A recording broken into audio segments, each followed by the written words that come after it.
जय हिंद दोस्तों। RP target education के यूट्यूब चैनल में आप सभी का स्वागत है। दोस्तों, ये लेटर जो है बिहार राज्य के जितने भी नियोजित शिक्षक हैं उन लोगों के लिए बहुत बड़ी खुशखबरी है। और ये लेटर आज अभी शाम को देखा जाए तो रिलीज की गई है और ये बिहार सरकार शिक्षा विभाग माध्यमिक शिक्षा निर्देशालय के द्वारा रिलीज की गई है। ये विज्ञप्ति के अंतर्गत अगर देखा जाए दोस्तों, तो जो भी बिहार राज्य के नियोजित शिक्षक हैं उनके लिए ये एक नियमावली बनाई गई है, जिस नियमावली का नाम दिया गया है विशिष्ट शिक्षक नियमावली 2023।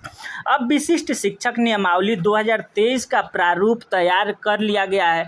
इसके अंतर्गत क्या क्या रखा गया है, जैसे कि आपका ट्रांसफ़र, जैसा कि आपका पेमेंट मोड, जैसा कि नियोजित पंचायत स्तर पर आपका हुआ है, प्रखंड स्तर पर हुआ है, तो इसको कैसे समेकित किया जाएगा।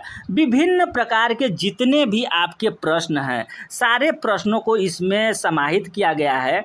और इसके बाद दोस्तों, ये सारे जो आपके डाउट्स होंगे ये डाउट्स आपसे मांगा गया है मेल आईडी पर।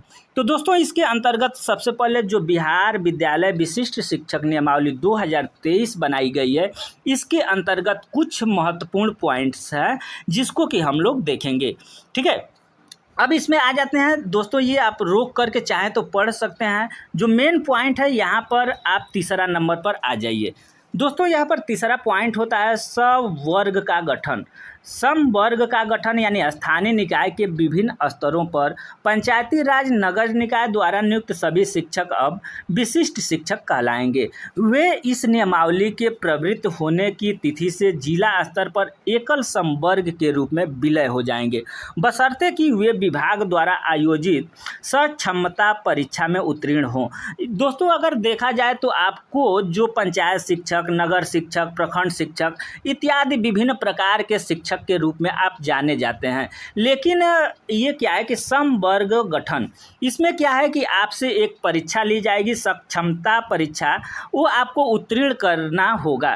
ठीक है, और उत्तीर्ण करने के लिए दोस्तों अगर देखा जाए तो इसमें 3 बार का मौका दिया गया है। ये भी अभी नीचे जहाँ पर है वहाँ पर हम आपको दिखाते हैं। जब कभी विशिष्ट, देखिए यहाँ पर क्या दूसरा पॉइंट है, जब कभी विशिष्ट शिक्षक सेवानिवृत्त हो जाता है या त्याग पत्र दे देता है या बर्खास्त कर दिया जाता है तो परिणामी रिक्तियाँ पर स्थानीय निकाय द्वारा नियुक्ति नहीं की जाएगी। विभाग द्वारा परिणामी रिक्त का नियत प्रतिशत विशिष्ट शिक्षक के प्रोन्नति हेतु शेष को विशेष अध्यापक का संवर्ग जो बिहार राज्य परीक्षा अध्यापक नियुक्ति स्थानांतरण अनुशासनात्मक कार्रवाई एवं सेवा शर्त नियमावली 2023 के तहत नियुक्त है स्थानांतरित करने हेतु सक्षम होंगे। दोस्तों, नेक्स्ट पॉइंट होता है चौथा नंबर। चौथा नंबर जो है परीक्षा के बारे में आपको बताया गया है। सक्षमता परीक्षा विभाग अपने द्वारा चयनित एजेंसी के माध्यम से इन सभी विशिष्ट शिक्षकों के लिए सक्षमता परीक्षा आयोजित करेगा। सक्षमता परीक्षा इस नियमावली के प्रवृत्त होने की तिथि से 1 वर्ष के अवधि में आयोजित की जाएगी। यानी कहने का मतलब कि जो सक्षमता परीक्षा है, ये जब लेटर आपका फाइनल निकल जाता है उसके 1 वर्ष के अंदर, 1 वर्ष के अंतर्गत ये पेपर कराया जाएगा। और जो स्टूडेंट, जो शिक्षक उस परीक्षा को पास करेंगे उन्हें ही विशेष शिक्षक के अंतर्गत रखा जाएगा। ठीक है, एक बार और यहाँ पर क्लियर किया गया है। यहाँ पर देखेंगे, सक्षमता परीक्षा उत्तीर्ण करने हेतु 3 अवसर प्रदान किया जाएगा। वैसे शिक्षक जो तीसरे प्रयास अवसर में भी सक्षमता परीक्षा उत्तीर्ण करने में विफल रहेंगे उन्हें सेवा से हटा दिया जाएगा। ये दोस्तों देखेंगे कि तो सबसे बड़ा निर्णय है कि अगर मान लीजिए कि 3 बार में आप परीक्षा नहीं पास कर पाते हैं तो आपको सेवा से ही हटा दिया जाएगा। ठीक है, नेक्स्ट पॉइंट दोस्तों 5वां नंबर का जो पॉइंट है, इस नियमावली के तहत सीधा भर्ती। इसमें क्या है कि सीधा भर्ती का मतलब ये है कि जो आप जैसे नियोजित शिक्षक हैं तो आप परीक्षा देंगे और पास कर जाएंगे, ये सीधी आपकी नियुक्ति कहलाएगी। इसको आप रोक करके चाहे तो पढ़ सकते हैं। आरक्षण के अंतर्गत दोस्तों देखा जाए, आरक्षण आरक्षण का मतलब इसमें क्या कहा गया है, स्थानीय निकाय द्वारा स्थानीय निकाय नियमावली 2020 के तहत नियुक्त विशिष्ट शिक्षक उसी आरक्षण श्रेणी के संबद्ध रहेंगे जिसके लिए उन्हें स्थानीय निकायों द्वारा नियोजित किया गया था। यानी जो आपका आरक्षण है, जिस आरक्षण में आपकी नियुक्ति हुई थी, आप उसी आरक्षण के तहत काम करते रहेंगे। आरक्षण में कोई आपके बदलाव नहीं होगा। दोस्तों वरीयता क्रम यहाँ पर आप लोग ध्यान से समझेंगे, क्योंकि जो वरीयता क्रम है उसके आधार पर पेमेंट में अंतर है। ठीक है, जिला स्तर पर विशिष्ट शिक्षकों की एक वरीयता सूची संधारित की जाएगी। शिक्षकों की प्रत्येक श्रेणी तथा प्राथमिक, मध्य एवं उच्च माध्यमिक के लिए विषयवार एक अलग वरीयता सूची तैयार की जाएगी। ठीक है दोस्तों, अगर देखा जाए तो जो आप शिक्षक है, एक वरीयता सूची जिला स्तर पर तैयार की जाएगी, और वरीयता सूची के अंतर्गत अगर देखा जाए तो विशिष्ट शिक्षकों की वरीयता निम्नलिखित मापदंडों के अनुसार तैयार की जाएगी। को स्थानीय निकायों के शिक्षकों के रूप में प्रशिक्षित वेतनमान प्राप्त करने की तिथि, जहां दो शिक्षक उपयुक्त मानदंड के अनुसार एक ही तिथि साझा करते हैं, उनकी जन्म तिथि वरीयता तय करने के लिए मानदंड होगा। आप लोग यहाँ पर देखिए, जैसे मान लीजिए कि सबसे पहले तो ये है कि स्थानीय निकाय में शिक्षकों के रूप में प्रशिक्षण वेतन प्राप्त करने की तिथि, आप किस डेट से वेतन प्राप्त कर रहे हैं, ये आपका वरीयता क्रम निर्धारित करेगा। उसके बाद अगर मान लीजिए कि एक ही डेट को, एक ही समय में दो शिक्षक अगर मान लीजिए कि ज्वाइनिंग कर लेते हैं, तो उसमें जन्म तिथि किसका बड़ा है, ये मापदंड तय करेगा, यानी सीनियरिटी का।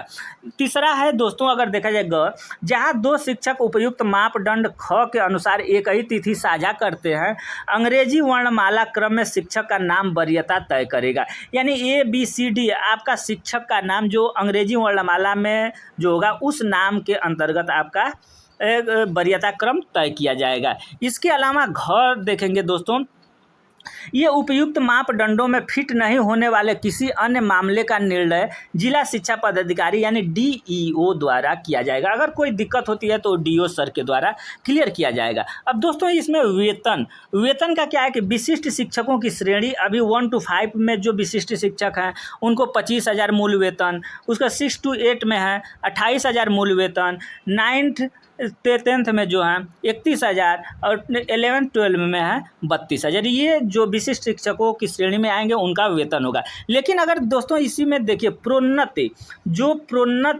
है विशिष्ट शिक्षक निम्नलिखित तालिका के अनुसार, इसमें क्या है दोस्तों, 8 साल आपकी प्रोन्नति कैसे होगी, पदोन्नति जो बोलते हैं, प्रोन्नति कैसे होगी, तो आपको 8 वर्ष का अनुभव जैसे ही होता है तो आपको प्रोन्नति की जाएगी। जैसे क्लास 1 to 5 तक के विशिष्ट शिक्षक कितने तक प्रोन्नत के लिए विशिष्ट शिक्षकों की अगली श्रेणी, आप 1 to 5 में हैं तो 8 से 9 तक, क्लास 8 से 9 तक आपको प्रोन्नति दी जाएगी, और वो भी 8 साल का आपका अनुभव हो जाता है तब।